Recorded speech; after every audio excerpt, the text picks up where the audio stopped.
আসসালামু আলাইকুম ওয়া রাহমাতুল্লাহি ওয়া বারাকাতুহু। আলহামদুলিল্লাহি রাব্বিল আলামিন ওয়াস সালাতু ওয়াস সালামু আলা আশরাফিল আমবিয়াই ওয়াল মুরসালিন নবিয়ানা মুহাম্মদ ওয়া আলা আলিহি ওয়া আসহাবিহি আজমাইন, আম্মা বা'দ।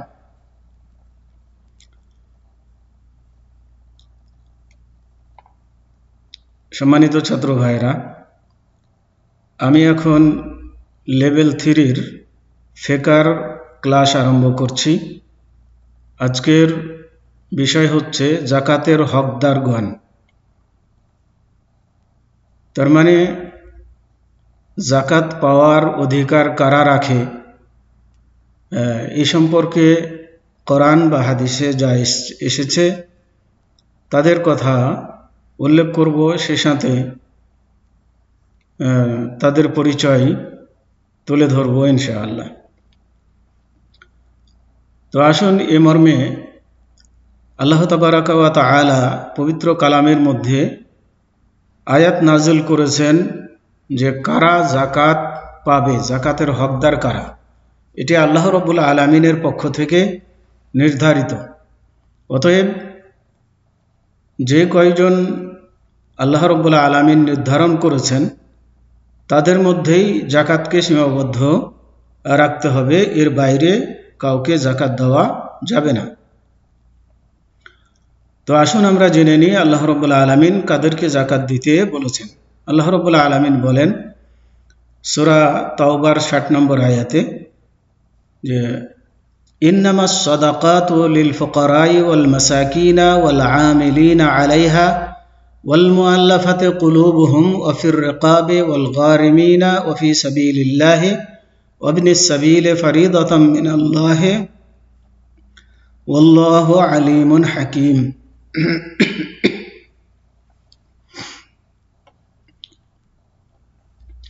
তো এখানে আল্লাহ রাব্বুল আলামিন যারা যাকাতের হকদার তাদের গুণাবলী উল্লেখ করেছেন।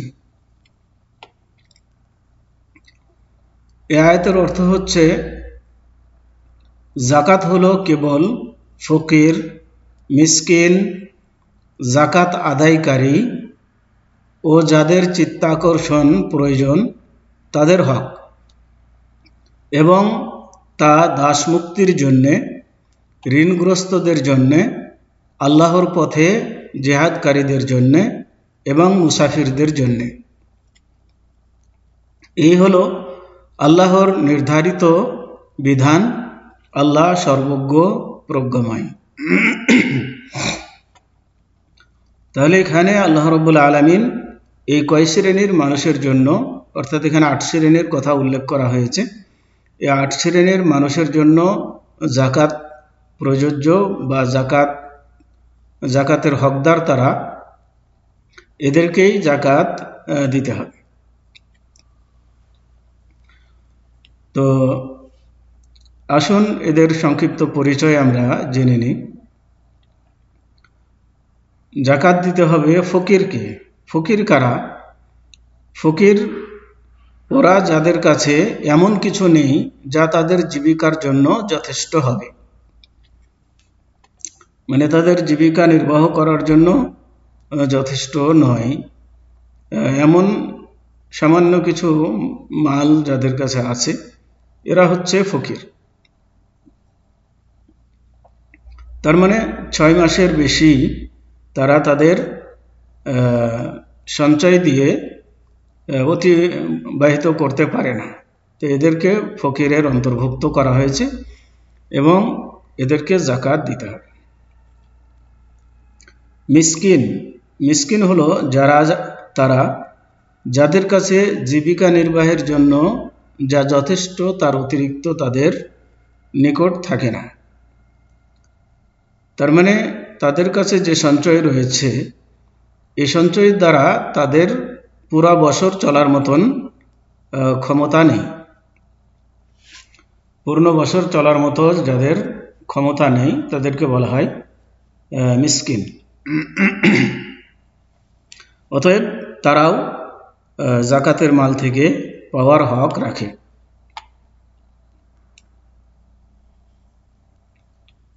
তিন নম্বর হচ্ছে যাকাত আদায়কারী, মানে যারা সরকারের পক্ষ থেকে জাকাত আদায়ের জন্য নির্ধারিত রয়েছেন যে ব্যক্তি, তাদেরকে জাকাতের মাল থেকে দেওয়া যাবে। যদি এই নির্ধারণকৃত ব্যক্তি বেতনভুক্ত না হয়, মানে তার যদি বেতন সরকারি মাল থেকে যদি বেতন নির্ধারণ করে না থাকে, তাহলে জাকাতের মাল থেকে সে নিতে পারবে, তাকে দেওয়া যাবে। আর যদি বেতনভুক্ত হয় তাহলে তাকে দেওয়া যাবে না। 4, যাদের চিত্তাকর্ষণ করা প্রয়োজন। যাদের চিত্তাকর্ষণ করা প্রয়োজন বলতে, যদি তাদের ইসলাম গ্রহণ করার দিকটা প্রায় নিশ্চিত মনে হয়, কিংবা তাদের ঈমান পরিপক্ক করার উদ্দেশ্য থাকে। তার মানে এমন ব্যক্তি যে এখনো মুসলমান হয়নি, কিন্তু জাকাত প্রদানকারী যদি মনে করে যে তাকে যদি জাকাতের মাল থেকে সহযোগিতা করা হয় তাহলে সে ইসলাম গ্রহণ করবে, এমনটি যদি তার ব্যাপারে ধারণা রাখে, তাহলে তাকে জাকাতের মাল থেকে দেওয়া হবে। অথবা কেউ ইসলামে প্রবেশ করেছে কিন্তু তার ঈমান এখনো পরিপক্ক হয়নি, তো জাকাতের মাল থেকে তাকে সহযোগিতা করে তাকে ইসলামের প্রতি দৃঢ় রাখার চেষ্টা করা যাবে। এদেরকে বলা হয় মানে চিত্তাকর্ষণের জন্য তাদেরকে কিছু জাকাতের মাল প্রদান করা।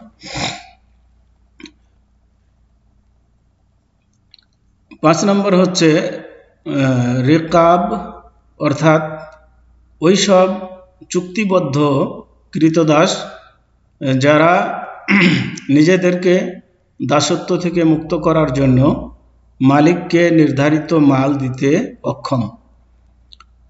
অনুরূপ মুসলিম বন্দীও রিকাবের অন্তর্ভুক্ত।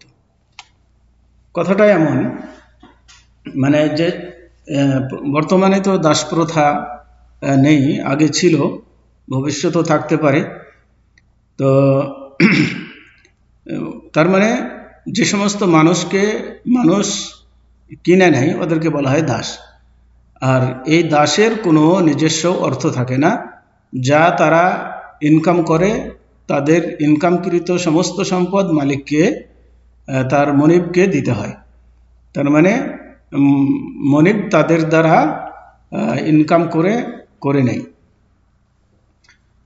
তো এদেরকে যদি তার মালিক বলে থাকে যে এত টাকা যদি তুমি আমাকে দিতে পারো তাহলে তোমাকে আমি মুক্ত করে দেব, মানে গোলামি থেকে আজাদ করে দেব, তো এই ব্যক্তিদেরকে জাকাতের মাল থেকে দিয়ে তাদেরকে মুক্ত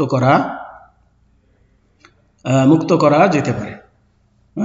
যেহেতু তার নিজস্ব কোনো সম্পদ নেই, সেহেতু জাকাতের মাল থেকে দিয়ে তাকে তার মনিব থেকে মুক্ত করে তাকে আজাদ করে দেওয়া। অনুরূপভাবে কোনো মুসলমান বন্দী যদি বন্দী হয়ে থাকে, যার উপরে জরিমানা হয়েছে, যেটা দিয়ে সে জেল থেকে বের হতে পারছে না, তো এমন ব্যক্তিকে তার জরিমানার টাকা পরিশোধ দিয়ে তাকে জেল থেকে মুক্ত করার জন্য জাকাতের টাকা ব্যবহার করা যাবে। 6 নম্বর হচ্ছে বিবাদ মীমাংসার ক্ষেত্রে অপরের জন্য ঋণী।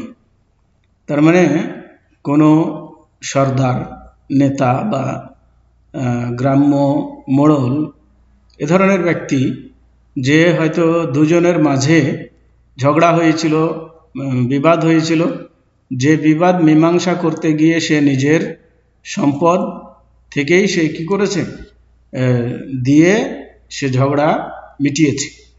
তো এমন ব্যক্তি ঋণগ্রস্ত হয়ে পড়েছে যে ঋণ পরিশোধ করার মতন তার ক্ষমতা নেই।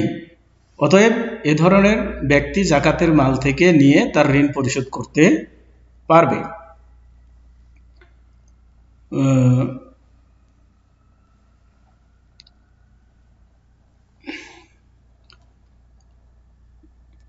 অথবা এমন ঋণী ব্যক্তি যে আপন ঋণ পরিশোধ করতে সক্ষম নয়, মানে হয়তো নিজের কাজকামের জন্যই ঋণ করতে গিয়ে, মানে কাজকাম পুরা করতে গিয়ে তাকে ঋণ করতে হয়েছে, কিন্তু এই ঋণ পুরা করার মতন তার সামর্থ্য নাই, তো এমন ব্যক্তি জাকাতের মাল থেকে নিতে পারবে ঋণ পরিশোধ করা পর্যন্ত।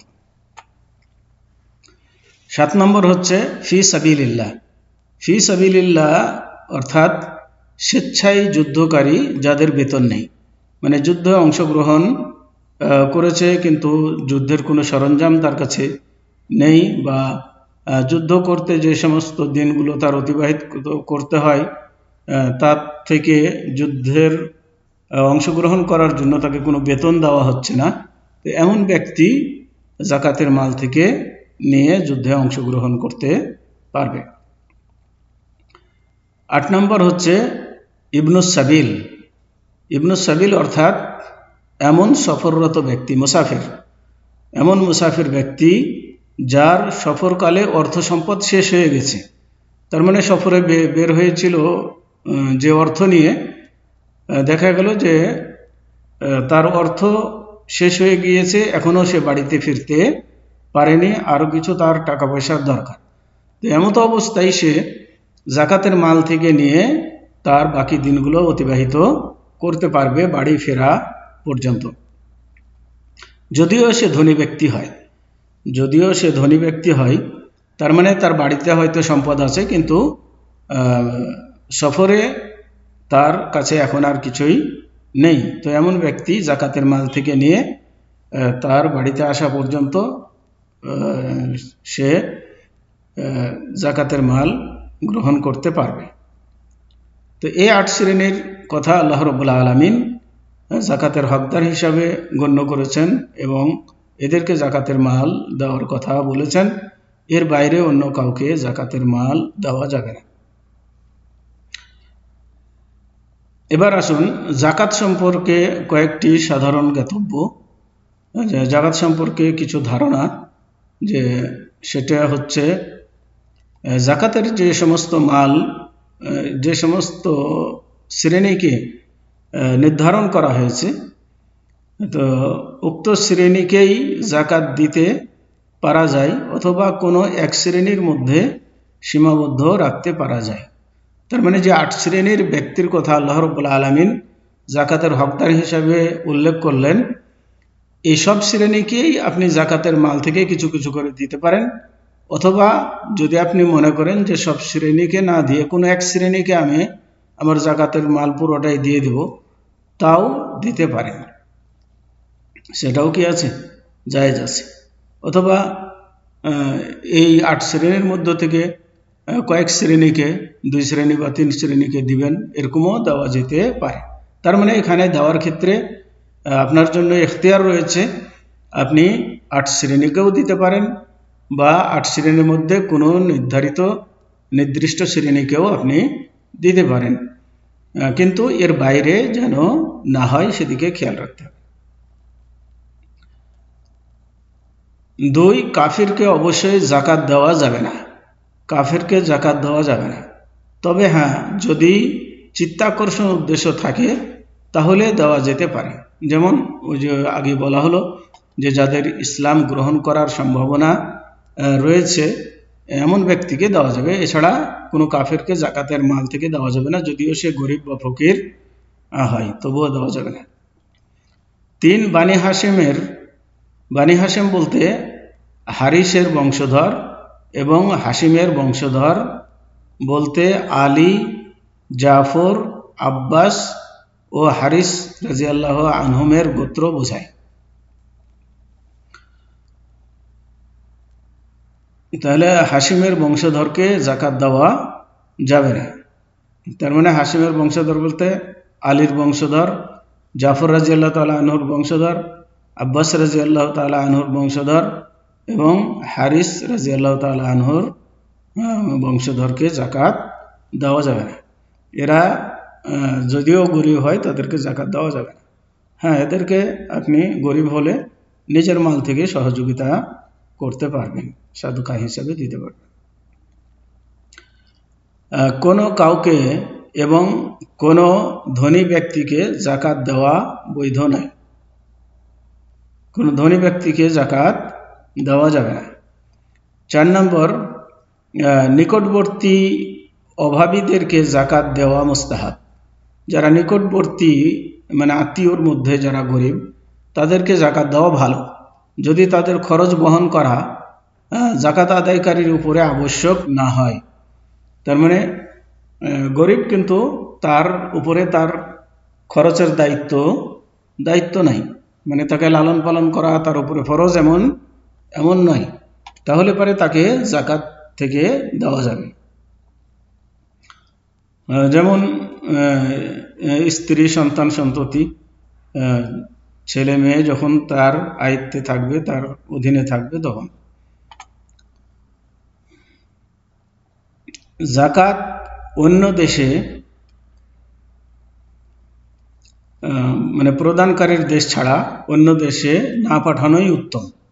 নিজের দেশের মানুষকেই জাকাত দেওয়া হচ্ছে উত্তম, তবে প্রয়োজন বোধে দেওয়া যেতে পারে। স্ত্রী তার স্বামীকে জাকাত দিতে পারে।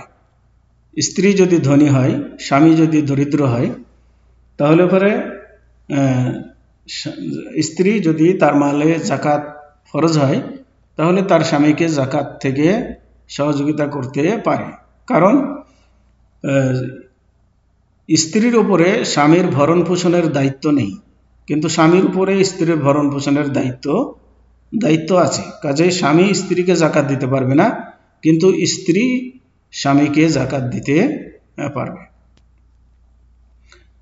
8, যে জিনিস নিজস্ব ব্যবহারের জন্য তৈরি করা হয় তাতে জাকাত নেই, মানে নিজে ব্যবহার করবেন এমন জিনিসে জাকাত নেই। যেমন বাড়ি, গাড়ি ইত্যাদি, এগুলোনের মানে দামের উপরে জাকাত দিতে হবে না।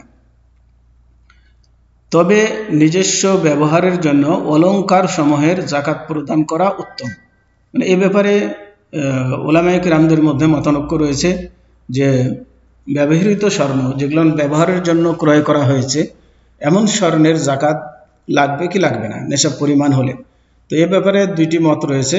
একটা মত হচ্ছে যে লাগবে না, যেহেতু এগুলো ব্যবহারের জন্য। আর দ্বিতীয় মত হচ্ছে যে অলংকারে জাকাত দিতে হবে। আল্লাহু আলাম। 9, যা ইজারার জন্য মানে ভাড়া দেওয়ার জন্য তৈরি করা হয়, তার মুনাফায় জাকাত আছে, মূলের মূল্যে নয়। তার মানে আপনি একটা বাড়ি নির্মাণ করেছেন, তাতে অনেক টাকা আপনার খরচ হয়েছে, তো সেই বাড়ি বানাতে যে টাকা খরচ হয়েছে, সে টাকার উপরে আপনাকে জাকাত দিতে হবে না। বরং এই বাড়ি থেকে যেটা আপনি ভাড়া পাচ্ছেন, এই ভাড়া যদি জমে আপনার কাছে, আর সেটি যদি নেশাব পরিমাণ হয়, তাহলে বছরের শেষে ওই গচ্ছিত বা জমা টাকায় জাকাত দিতে হবে, কিন্তু বাড়ির মূল্যের উপরে কোনো জাকাত নেই। এ ধরনের ব্যবহৃত যে কোনো জিনিসের মূল্যের উপরে জাকাত নেই। রিকাজ, 11 নম্বর হচ্ছে রিকাজ অর্থাৎ খনি থেকে বেরকৃত সোনা, রূপা বা পুরাকালের প্রথিত ধন সম্পদকে বোঝায়। রিকাজ বলতে বোঝা হয় খনিজ জাতীয় সম্পদ, যেগুলো পাওয়া যায়, অথবা পুরনো যুগের কোনো জিনিস মাটির নিচ থেকে মাটি খুঁড়তে গিয়ে পাওয়া গিয়েছে। এ ধরনের জিনিসের জাকাতের পরিমাণ হচ্ছে খুমুস, অর্থাৎ 5 ভাগের 1 ভাগ। আপনি যে সম্পদ পাবেন, সেই সম্পদের 5 ভাগের 1 ভাগ জাকাত হিসাবে দিয়ে দিতে হবে, এবং সেটি যে 8 শ্রেণীর মানুষের কথা বলা হয়েছে তাদেরকেই দিতে হবে, আর বাকিটা আপনি নিজে ব্যবহার করতে পারবেন। 12, জাকাত ওয়াজিব হওয়ার সাথে সাথে তা বের করে প্রদান করা জরুরি। মানে জাকাত যখন ফরজ হয় তখনই জাকাত দিয়ে দিতে হয়, এবং যারা হকদার তাদের কাছে পৌঁছিয়ে দিতে হয়। সময়ের পূর্বে বের করা বৈধ। তবে সময়ের পূর্বে যদি কেউ প্রয়োজন মনে করে বের করার, তাহলে বের করতে পারবে। তার মানে মনে করুন যে আপনার জাকাতের জন্য শর্ত হচ্ছে যে জাকাতের নেশাব পরিমাণ মাল হতে হবে এবং এই মালটা 1 বছর আপনার কাছে থাকতে হবে। নেশাব পরিমাণ মাল 1 বছর থাকতে হবে, তাহলে 1 বছরের মাথায় গিয়ে আপনার উপরে জাকাত ফরজ হবে। তো মনে করেন যে আপনার ডিসেম্বরে হয়তো জাকাত আপনার উপরে ফরজ হবে, তো আপনি হয়তো মনে করলেন যে আমি নভেম্বরেই জাকাত দিয়ে দিব। কোনো গরিব মানুষ হয়তো আসলো, তার খুব প্রয়োজন, আর আপনি মনে করলেন আমাকে তো জাকাত দিতে হবে, অতএব তাকে জাকাত দিয়ে দিই। তো অগ্রিম যদি জাকাতের মাল আপনি দিয়ে দেন, হিসাব রাখেন, তাহলে পরে সেটা দেওয়া যেতে পারে। এবং জাকাত মৃত ব্যক্তির ঘাড়ে ধার স্বরূপ, তাকে এর থেকে মুক্ত করা ওয়াজিব।